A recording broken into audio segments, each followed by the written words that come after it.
The massive alien fleet stretched across the darkness of space like a plague of metal locusts. Admiral Zethak stood on the bridge of the flagship, his 6 eyes gleaming with satisfaction as he watched the small blue planet grow larger on the view screen. Earth hung there, defenseless and unaware, spinning peacefully in the void. "Another primitive world falls today," Zethak spoke to his officers, his voice carrying the authority of countless conquered civilizations. The hegemony had crushed over 3,000 species across the galaxy. Earth would be number 3001. The communications officer looked up from his station. "Admiral, we are receiving a transmission from the planet. It appears to be directed at us." Zethak's mandibles clicked in amusement. "They know we are here already? How delightfully futile. Put it through." The bridge fell silent as the transmission crackled to life. Instead of the expected pleas for mercy or desperate offers of surrender, a calm human voice filled the chamber. "Greetings, visitors from distant stars. We know why you have come to our world. You believe us to be weak, primitive, defenseless. You have studied our broadcasts, watched our wars, seen our struggles. You think Earth will be another easy conquest to add to your collection?" Zethak frowned. The human's tone was neither fearful nor aggressive. It was something else entirely confident, almost pitying. "We have been watching you approach for the past 6 months," the voice continued. "Your fleet is impressive by the standards of those you have conquered before. 400 vessels, each capable of sterilizing continents. Weapons that can crack moons. Shields that have never been penetrated. You have every right to feel invincible." The alien admiral's confidence began to waver slightly. How had these primitives detected his fleet so far out? Their technology seemed barely capable of reaching their own moon. "But you see, there is something you do not understand about humanity," the transmission went on.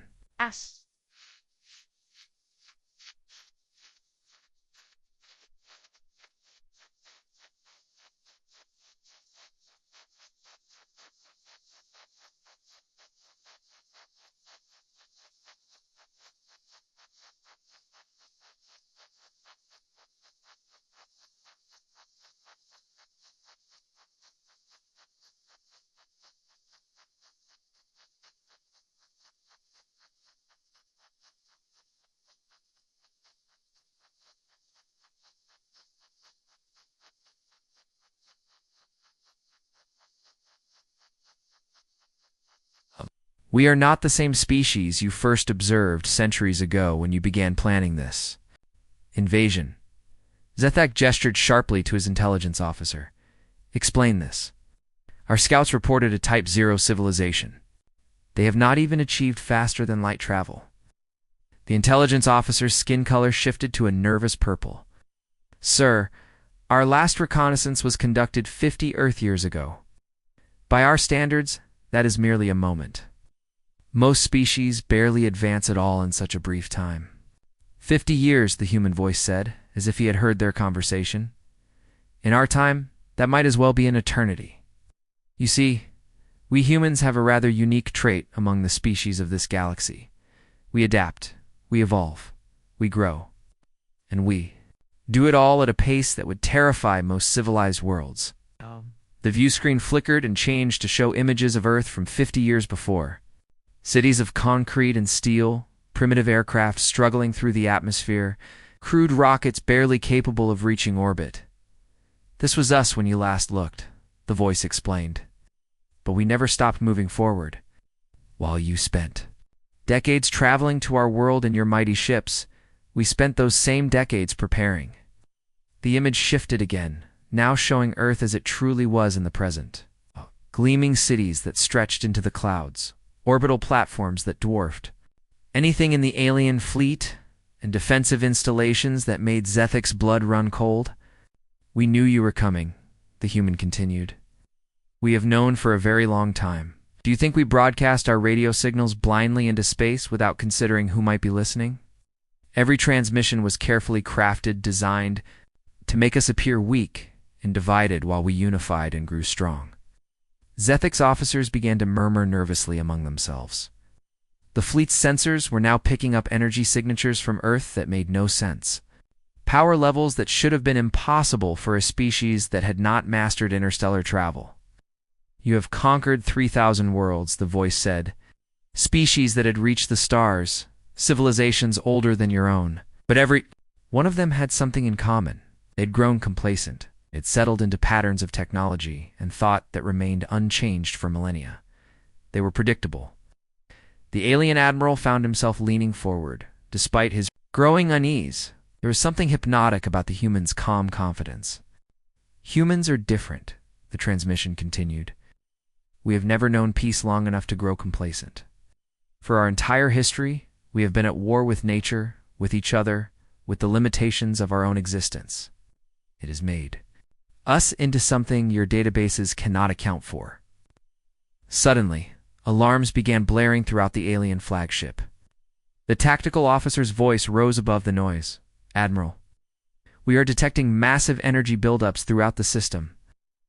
Vessels are decloaking all around us." On the view screen, space itself seemed to ripple and tear as ships materialized from nothingness. Not hundreds, but thousands of vessels, each one sleek and deadly and utterly alien to anything in the hegemony's experience. "You see, the human," the voice said, a note of sadness creeping into his tone. "We learned something important during our brief time on this galactic stage. We studied the ruins of civilizations you destroyed, analyzed the wreckage of their fleets, spoke to the few survivors who escaped your purges." Zethek's 6 eyes widened as he recognized some of the ship designs surrounding his fleet. Were variations of vessels from species the hegemony had conquered centuries ago, but improved, refined, made deadlier. "We gave them sanctuary," the human explained. "The survivors of your conquests. We offered them new hope, new purpose. Together, we built something that had never existed before in this galaxy, a unified defense against species like yours." Alien Admiral's hand shook as he gripped his command console. His mighty fleet, which had never known defeat, was now surrounded and outnumbered 10-1. "This is your final warning," the human voice said. "All traces of sadness gone, replaced by steel-hard determination. Turn your ships around and leave our space. Turn to your own territories and never venture into this region of the galaxy again. This is the only mercy we will offer." Zethek's pride warred with his growing terror. The hegemony had never retreated, never shown weakness. But looking at the tactical display, seeing the impossible array of firepower pointed at his fleet, he began to understand that humanity had set a trap 50 years in the making. And if we refuse, he managed to ask, the human's response was simple, final, and absolutely terrifying in its certainty. "Then your doom is sealed." Admiral Zethek's pride overruled his fear. The hegemony had built its reputation on the bones of conquered worlds, and he would not be the first to show weakness. His voice boomed across the bridge as he gave his response to the humans. "Us for cowards," he snarled into the communication array. "The hegemony bows to no one. They have crushed civilizations that spanned entire star systems. Your primitive alliance will join them in extinction." The silence that followed stretched for long seconds. Then the human voice returned, heavy with what sounded like genuine regret. "We had hoped you would choose wisdom," came the reply. "But we prepared for this outcome as well. Admiral Zethek, of the 3rd Hegemony Fleet, you are now witnessing the end of your empire's expansion into this region of space." Before Zethek could respond, his tactical officer screamed a warning. "Energy spikes detected. All enemy vessels are charging weapons." The space around Earth's system erupted in brilliant light as thousands of human and allied ships opened fire simultaneously. But these were not the crude energy beams or explosive missiles that the hegemony expected. The weapons that lanced through space were unlike anything in their database. Streams of coherent gravitational force twisted through the void, warping space itself into deadly ribbons that sliced through hegemony shields like paper. Quantum disruption fields spread from ship to ship, causing alien vessels to simply cease existing at the molecular level. Most terrifying of all were the temporal displacement weapons that aged entire sections of the alien fleet by millions of years and seconds, reducing mighty warships to cosmic dust. "Impossible," Zethek roared, as he watched a dozen of his most powerful dreadnoughts vanish in the first volley. No species develops weapons like this in 50 years. The human commander's voice echoed through the chaos. You still do not understand. Admiral, we did not develop these weapons in 50 years. We've been developing them for 50,000 years. Every war we fought, every conflict that scarred our world, every moment of violence in our history taught us something new about destruction. We simply needed to learn how to apply those lessons to the stars. Another wave of impossible weapons. Fire swept through the hegemony fleet. Ships that had conquered star systems found themselves helpless as their own weapons turned against them, their targeting systems subverted by viruses that thought faster than organic minds could comprehend. Watched in horror as his communications officer collapsed, his neural implants sparking. What is happening to my crew? Your cybernetic enhancements are being overridden, the human explained calmly. We studied your technology through the refugees we sheltered. Every implant, every artificial intelligence system, every computer, network in your fleet is now under our control. Your own augmentations have become weapons against you. Across the bridge, more alien officers fell as their mechanical parts turned traitor.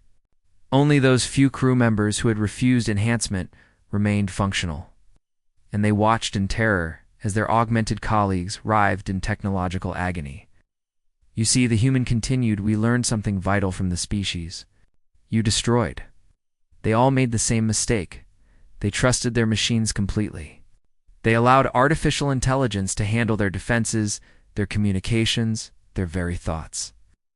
They believed technology would make them invincible. The tactical display showed the hegemony fleet dissolving like sugar in rain.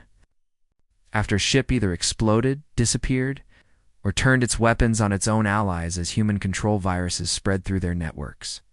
We humans learned to fear our own creations, the voice went on. Our history is filled with warnings about artificial minds that might one day surpass us, so we developed our technology differently.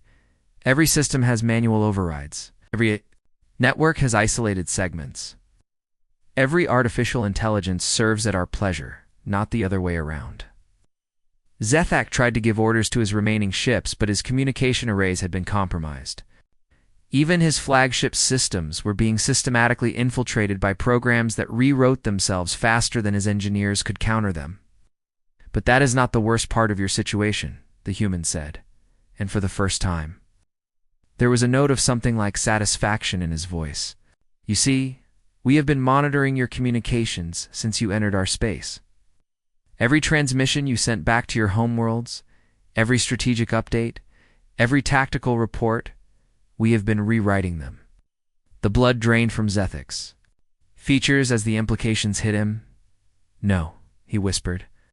Oh yes, the human confirmed. Your hegemony leadership believes this mission is proceeding perfectly. According to the reports they have been receiving, Earth fell within hours of your arrival. Your fleet is now conducting standard occupation procedures while cataloging our resources. On the main screen, images began appearing, fabricated battle footage showing hegemony ships destroying human defenses, landing forces securing major cities, resistance fighters being crushed by superior alien technology. All of it completely false, but crafted with such skill that even Zethak found himself believing it for a moment. Your superiors are already planning the next phase of expansion into this sector, the human continued. They are reallocating fleets, reassigning resources, preparing for a campaign that assumes Earth is now a staging ground for further conquest. They have no idea that your entire fleet is about to cease to exist. Zethak looked around his bridge at the handful of surviving crew members. Less than a third of his flagship's complement remained functional, and even his ship's weapons had turned offline. Around him in space, the once mighty hegemony fleet had been reduced to fewer than 50 vessels, all dead in space. Are you telling me this? He asked, his voice hollow with defeat. Because we want you to understand the trap you have walked into, the human replied. This was never about defeating just your fleet, Admiral. This was about ending your empire's expansion. Forever. When you fail to return home, when the next fleet sent to investigate this system also disappears. When ship after ship vanishes into the void around Earth, your leaders will begin to understand that they have encountered something beyond their experience. The implication struck Zethek like a physical blow. The hegemony operated on a simple principle: overwhelming force applied without mercy. But they had never encountered an enemy that could make entire fleets simply vanish while sending false reports home. The confusion, the uncertainty, the fear of the unknown would paralyze their entire military structure. You are not just destroying our ships, he realized. You are destroying our confidence, our certainty, our ability to trust our own intelligence. Now, you begin to understand, the human said. Every species your empire conquered fought you with honor, with courage, with desperation. They met your strength with their own strength and failed. But we humans have never been particularly interested in fighting fair. The few remaining hegemony vessels began to move, trying to escape the system. But their navigation computers had been compromised as well. Instead of jumping to hyperspace, they found themselves flying deeper into the trap, their own engines carrying them toward carefully positioned human vessels that waited like spiders in an invisible web. Your doom is sealed, Admiral, the human voice said again. Not just you, not just your fleet, but your entire empire's ambitions in this region of space. Welcome to Earth. The remaining hegemony ships drifted helplessly in space, their systems completely compromised by human infiltration programs. Admiral Zethak stood alone on his bridge. Most of his crew either unconscious from neural feedback or writhing in pain as their implants continued to malfunction. Through the view screen, he could see human vessels approaching slowly, like predators closing in on wounded prey. This is Commander Sarah Chen of the Terran Defense Coalition. A new voice crackled through the communications system. Unlike the previous speaker, this voice carried the hard edge of someone who had seen real combat. Admiral Zethek, you and your surviving crew are about to be boarded. Any resistance will result in immediate termination. Zethek straightened, trying to maintain some dignity in defeat. I am a commanding officer of the hegemony fleet, under the galactic conventions of war. I demand to be treated according to my rank. The silence that followed was broken by what sounded distinctly like human laughter. Galactic conventions, Commander Chen replied. You mean the same conventions your empire has violated on 3,000 conquered worlds?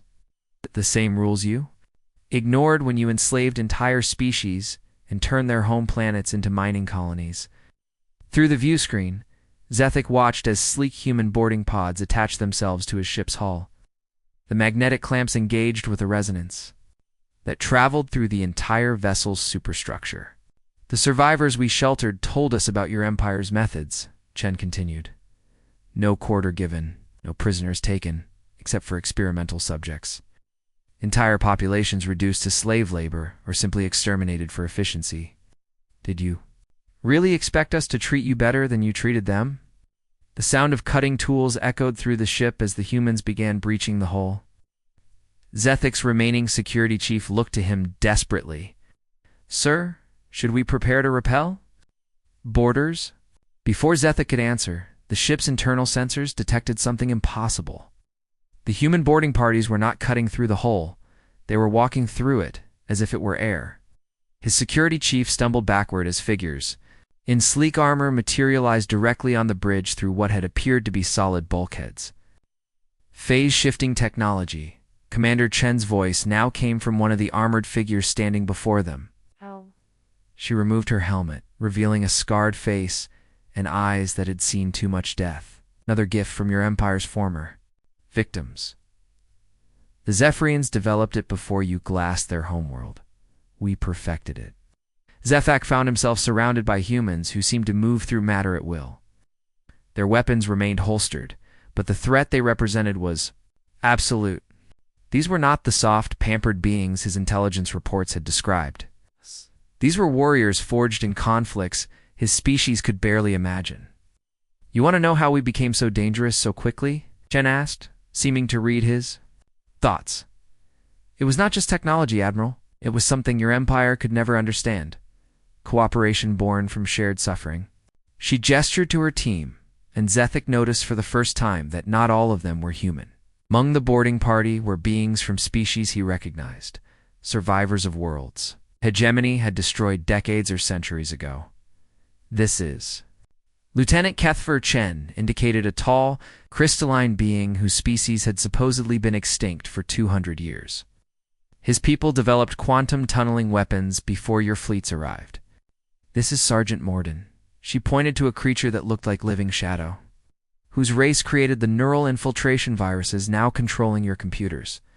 Zethak stared in growing horror as he recognized representatives of a dozen species his empire had supposedly wiped out. Impossible. We confirmed the elimination of these races. Their worlds are barren rocks. You eliminated their civilizations, Chen corrected. You destroyed their cities, their governments, their military forces, but small numbers always escape, and those survivors found their way to Earth. Each one brought knowledge, technology, and most importantly, motivation. The armored figures began efficiently securing the bridge, their movements coordinated with the precision of a unit that had trained together for years. Zethak noticed that their equipment was a fusion of technologies from multiple species. Human innovation enhanced by alien science and refined through desperate necessity. You see, Admiral, your empire made a critical error in strategy, Chen continued as her team worked. You focused on destroying civilizations rather than understanding them. You never learned what made each species unique, what gifts they might have offered to a galaxy willing to accept diversity. She moved to the command console and began interfacing directly with the ship's systems, her movements showing familiarity with hegemony technology that should not have been possible. Every species you destroyed had something special to contribute, she explained while working. The Altarians had mastered time manipulation. The Korth developed living metal that could repair itself. The Veltar created artificial gravity wells indistinguishable from natural phenomena. All of this knowledge would have been lost forever if we had not given their survivors sanctuary. Zethak watched helplessly as the human commander accessed his ship's most secure databases with casual ease. How do you know our systems so well? Chen smiled grimly. Because we've been studying them for decades. Every time your empire destroyed a world, a few refugees made it to Earth, and each group brought with them detailed intelligence about hegemony technology, tactics, and weaknesses. You inadvertently created the most comprehensive intelligence network in galactic history. The data streams flowing across the command console showed the true scope of human preparation. Star charts marking every hegemony world, fleet compositions for dozens of battle groups, economic analyses of the Empire's resource distribution, personal profiles of hundreds of commanding officers, including Admiral Zethak himself. We know about your 3 sons serving in the Hegemony Academy, Chen said quietly, reading from his personal file. We know about your mate's research into exotic matter physics. We know about your own doubts regarding the Empire's expansion policies, doubts you have carefully hidden from your superiors for the past 15 years. Zethak's forearms trembled as the implications hit him. If the humans had this level of intelligence penetration into the hegemony, then the entire empire was compromised in ways his leaders could not imagine. What do you want from me? He asked, his voice barely above a whisper. Commander Chen turned away from the console and fixed him with a stare that seemed to look directly into his soul. We want you to live, Admiral. We want you to return home. We want you to tell your superiors exactly what you found here. The suggestion was so unexpected that Zethak thought he had misunderstood. You are releasing me? 1 ship, Chen confirmed. Your flagship, with minimal crew and no weapons. You will jump back to hegemony space and report that Earth was defended. By technology beyond your understanding, you will tell them that further expansion into this sector will result in the complete destruction of any fleet sent against us. Zethak looked around at his captured bridge, at the alien species he thought extinct working alongside the humans. At the technology that made his empire's weapons seem primitive by comparison. They will not believe me, he said finally. Chen's smile was cold as vacuum. We are counting on it. 3 months had passed since Admiral Zethak's humiliating return to hegemony space. The great assembly hall of the capital world had never witnessed such tension. The massive chamber stretched upward like a cathedral of conquest, its soaring. Walls lined with trophies from 3,000 destroyed civilizations. Ancient weapons, cultural artifacts, and the preserved remains of extinct species served as monuments to the hegemony's unstoppable expansion across the galaxy.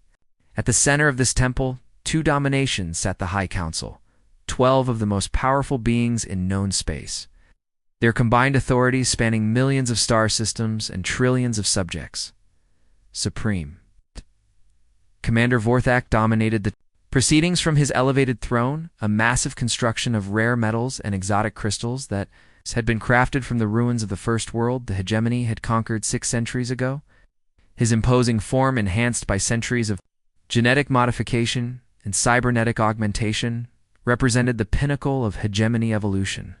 600 years of military service had transformed him from a mere soldier into something approaching a god of war. His strategic genius responsible for conquering more worlds than any other commander in galactic history. Explain to me again? Admiral Vorthak's voice rumbled through the chamber like an approaching avalanche, each word carrying the weight of absolute authority. How a fleet of 400 vessels, commanded by one of our most decorated officers and equipped with our most advanced technology, was completely destroyed by what our intelligence reports describe as a single primitive world that has barely achieved rudimentary spaceflight. Admiral Zethak stood in the center of the vast chamber, feeling impossibly small beneath the weight of scrutiny from the galaxy's most powerful beings. He had rehearsed this moment during his long journey home, knowing that his report would be met with disbelief, anger, and perhaps accusations of treason, but standing before the assembled might of the hegemony leadership, surrounded by the artifacts of 1,000 conquered civilizations, he realized that even his worst fears had been inadequate preparation for this ordeal. Supreme Commander. Zethak began, his voice carefully controlled despite the churning fear in his multiple stomachs. Earth was not the primitive world our intelligence indicated. They had been preparing for our arrival for decades, possibly centuries. They possessed technology that operates on principles beyond our current understanding, and they had somehow formed an alliance with survivors from worlds we believed had been completely pacified. The tribunal erupted in skeptical murmurs as the assembled commanders and governors tried to process this information. The idea that any species could have survived hegemony pacification campaigns, let alone organized effective resistance, challenged everything they believed about their empire's invincibility. General Kastan, commander of the Second Fleet and veteran of over 50 successful conquests, leaned forward aggressively in his ornate chair.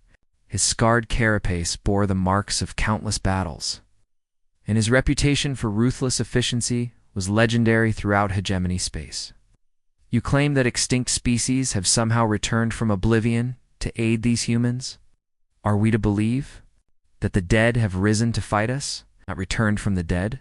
Zethak corrected carefully, knowing that his next words would determine whether he was seen as a reliable witness or a delusional coward. Small numbers of individuals from supposedly eliminated civilizations survived our pacification campaigns. Through means we do not understand, they managed to reach Earth and shared their knowledge, technologies, and tactical expertise with the humans. The result was a technological and strategic synthesis that our intelligence models never predicted and our strategic doctrine never prepared us to counter. Admiral Morthus, whose fleets controlled 3 entire sectors and whose tactical innovations had revolutionized hegemony warfare, stood to address the tribunal. Cybernetic eyes glowed with data streams as she accessed classified intelligence reports in real time. Our post-conquest assessments are the most thorough in galactic history. Catalog every survivor, track every refugee ship, monitor every possible escape route. How could significant numbers of beings from destroyed civilizations evade our surveillance networks for decades? Zethak activated his personal datapad, displaying holographic recreations of his encounters with the human alliance. Assembled leaders watched in stunned silence as the recordings showed beings they recognized. Species that should have been nothing but historical footnotes in hegemony expansion records. They did not evade our surveillance, Zethak explained. They were simply beneath our notice. Individual ships carrying a few dozen survivors. Mixed populations of refugees that registered as trading vessels or exploration craft. Scattered groups that our databases classified as statistical anomalies rather than organized remnants. Over the course of centuries, these fragments found their way to human space and were welcomed rather than eliminated. The implications sent shockwaves through the chamber. If the humans had been systematically collecting and protecting survivors from hegemony conquests, they had access to intelligence about hegemony methods, technologies, and weaknesses spanning hundreds of campaigns across multiple centuries. Supreme Commander Vorthak's massive fist slammed down on his throne's armrest with enough force to crack the exotic crystal. In 600 years of expansion, no species has ever successfully resisted our forces once we committed to their conquest. The humans have barely mastered the ability to leave their own planetary atmosphere. Their most advanced weapons are primitive chemical explosives. How do you expect this council to believe that such primitives develop technology capable of destroying an entire hegemony battle fleet? Zethek took a deep breath and activated the most devastating portion of his recordings. The holographic display filled with images that defied comprehension. Hegemony vessels simply ceasing to exist as gravitational weapons tore them apart at the molecular level. Proud warships turning their own weapons against sister vessels as alien computer viruses subverted their control systems. The impossible sight of thousands of advanced starships materializing from apparent nothingness around his trapped fleet.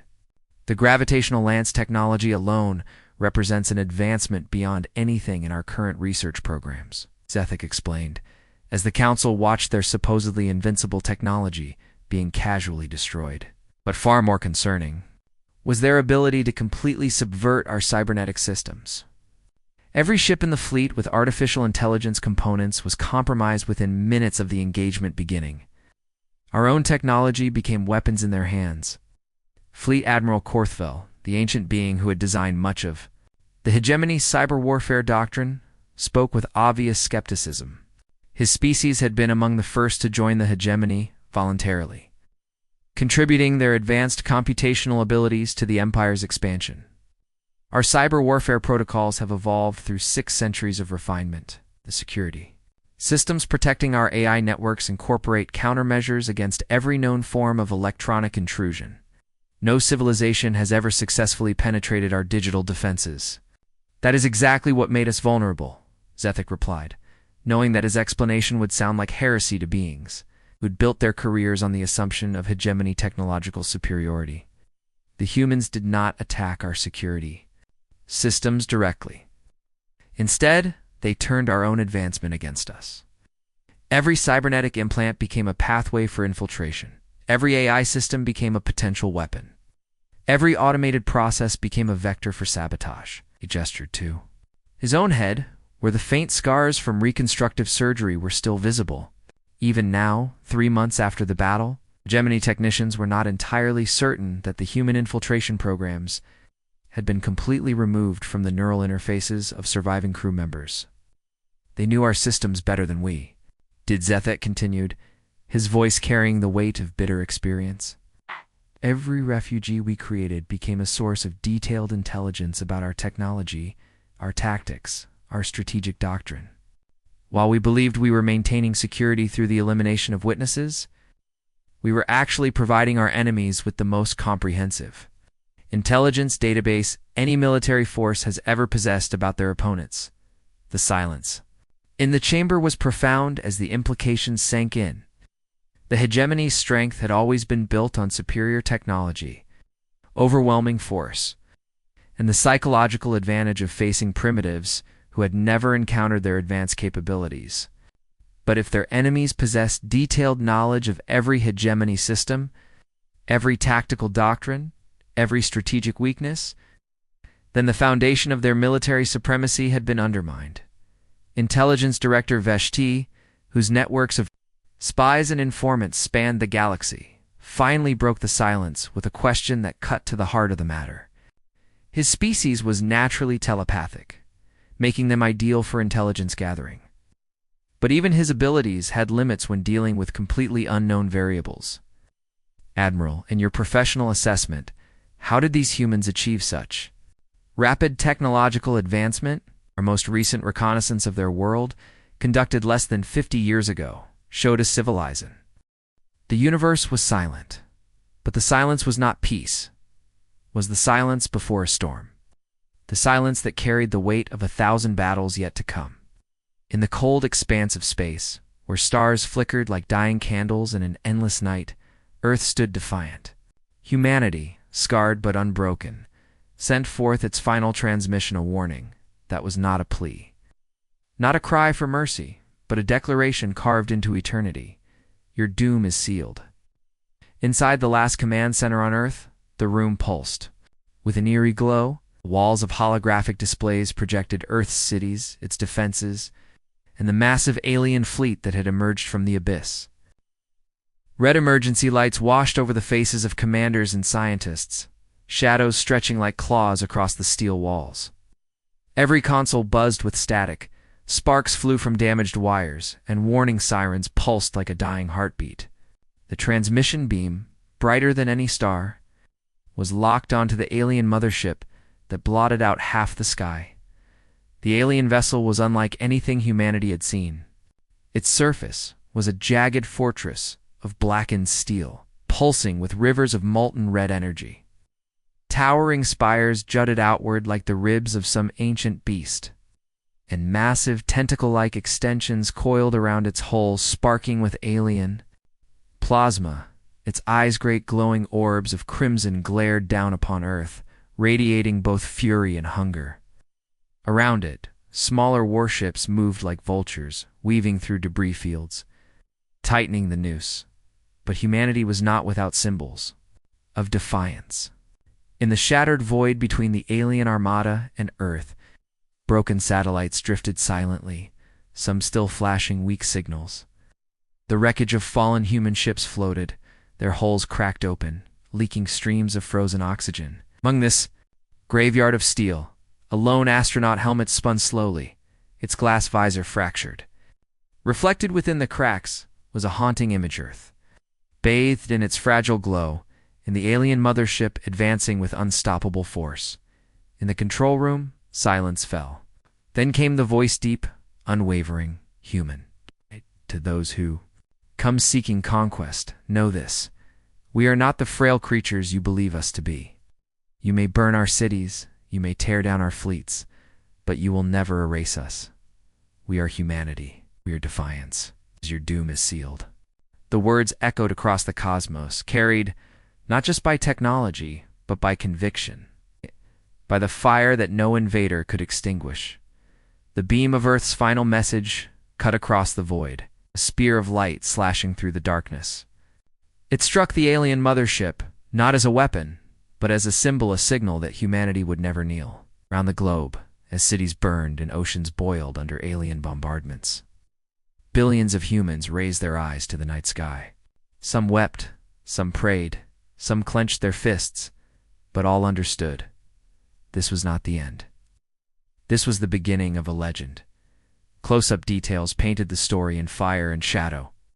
Screens flickered with images of alien warships entering orbit, their engines glowing like miniature suns. Human soldiers loaded the last of their weapons, hands trembling yet steady with resolve. Engineers patched together failing systems with sparks dancing from loose wires. A scientist stared at her screen, tears streaking her soot-covered face. As Earth's final transmission repeated across every channel, in the distance, sirens wailed, buildings crumbled, and the sky turned crimson under the glow of plasma fire. Beyond Earth, space itself seemed alive with the clash of wills.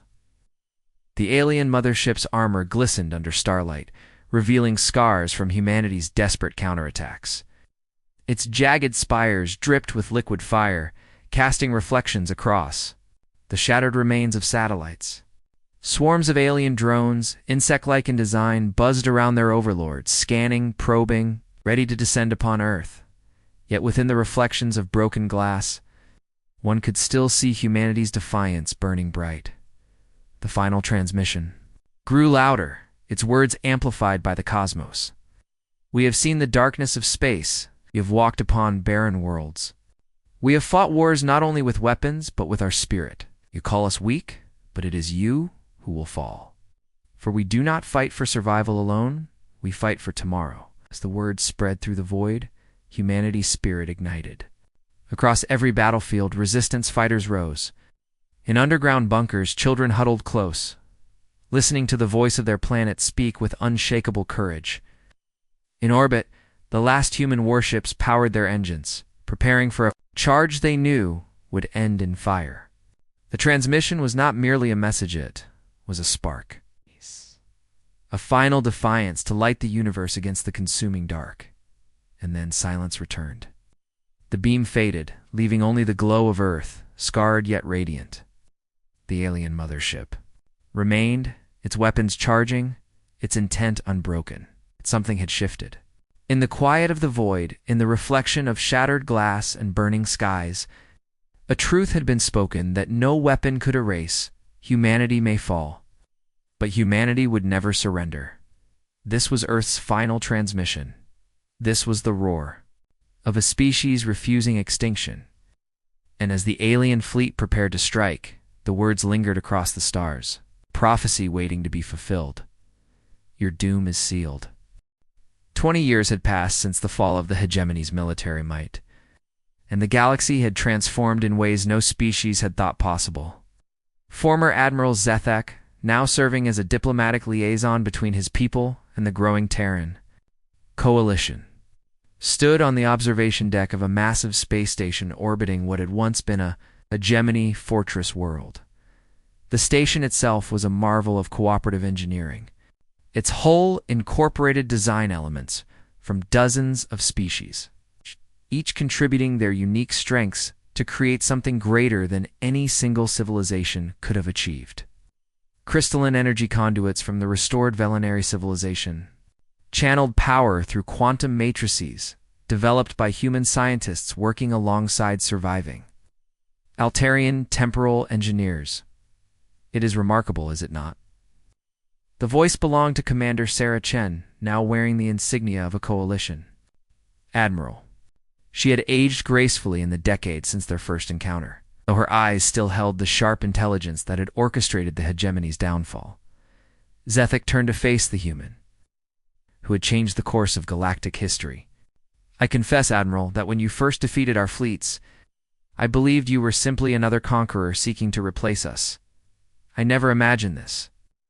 Through the transparent aluminum viewport, they could see dozens of ships from multiple species, working together on construction projects that spanned entire star systems.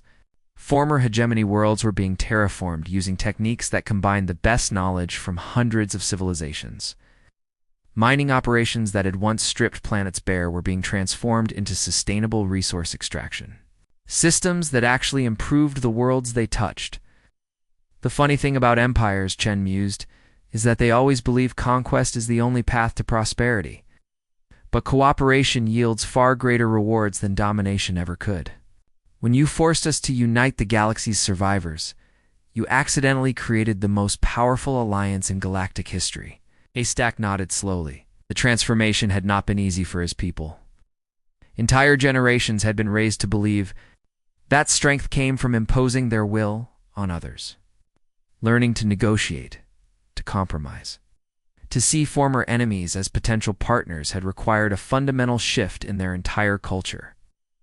Many of my people still struggle with the changes, he admitted.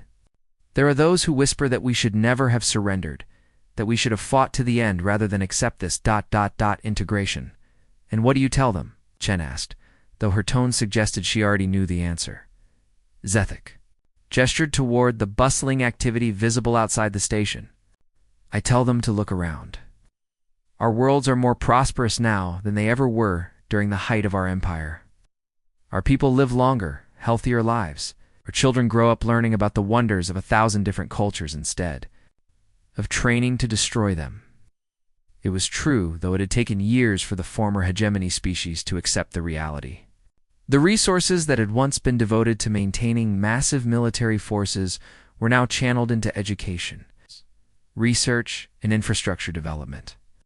Technologies that had been jealously guarded as military secrets were shared freely, leading to advances that benefited every member of the growing coalition. The refugees we sheltered have been instrumental in this transformation, Chen observed. Beings who once fled from your empire's expansion are now working alongside your people to build something better. Former enemies, becoming colleagues, then friends, then family. Through the station's internal communication system, Zethek could hear the mixture of languages and dialects that had become the norm in Coalition space. Human children learning quantum mathematics from Velinary scholars, former hegemony engineers, collaborating with Korath biotechnicians on projects that seemed like magic, scientists from dozens of species working together to unlock the secrets of the universe. "There is something I must tell you," Chen said, her voice taking on a more serious tone. "Our long-range sensors have detected signs of another expanding empire beyond the galactic rim. The Devourers, as the few survivors who have reached us call them. They make the old hegemony look peaceful by comparison." Zethok felt a familiar and chill run through his system. "How long do we have?" "Perhaps 50 years before they reach Coalition space," Chen replied. "But this time, we will not be facing them alone or unprepared. Every species in our alliance knows what the alternative looks like. Every world understands that cooperation is not just preferable to conquest, it is essential for survival." Implications were staggering. The Coalition now encompassed nearly half the galaxy, with thousands of species contributing their unique abilities to the common defense. The combined technological and military might of this alliance dwarfed anything the old hegemony had ever possessed. "Your people will play a crucial role in the preparation," Chen continued. "The hegemony's military traditions, refined by centuries of experience, combined with our cooperative approach to warfare, should prove quite effective against enemies who still think in terms of simple conquest." Zethak found himself smiling at the irony. The warrior culture that had once threatened to consume the galaxy would now help defend it against an even greater threat. The skills and knowledge that had been used for destruction would be channeled into protection. "There is poetry in that," he observed. "It's a very empire that nearly destroyed galactic civilization becoming its salvation." Chen nodded. "History rarely moves in straight lines. Sometimes the greatest threats become the most powerful allies. Sometimes the end of one story is just the beginning of a much larger one." As they watched, a new ship emerge from the space dock, a vessel that embodied everything the Coalition had achieved. Its hull bore the combined insignia of 100 species. Its crew was drawn from across the galaxy, and its mission was not conquest but exploration. It would carry Coalition representatives to the far reaches of space, seeking new civilizations to welcome into their growing family. "The hegemony once boasted that it would rule 3,000 worlds," Zethok said quietly. "The Coalition now protects 10,000 and more. Join us every day, not through conquest, but through choice." And when the Devourers arrive, Chen replied with quiet confidence, "They will discover what your empire learned 20 years ago. The galaxy has changed. We are no longer scattered, primitive species struggling alone in the dark. We are united. We are prepared, and we are no longer afraid." They stood together in comfortable silence, human and alien, former enemies now working toward a common future. Outside the viewport, the lights of 1,000 different civilizations twinkled like sea stars, each one a testament to what cooperation could achieve.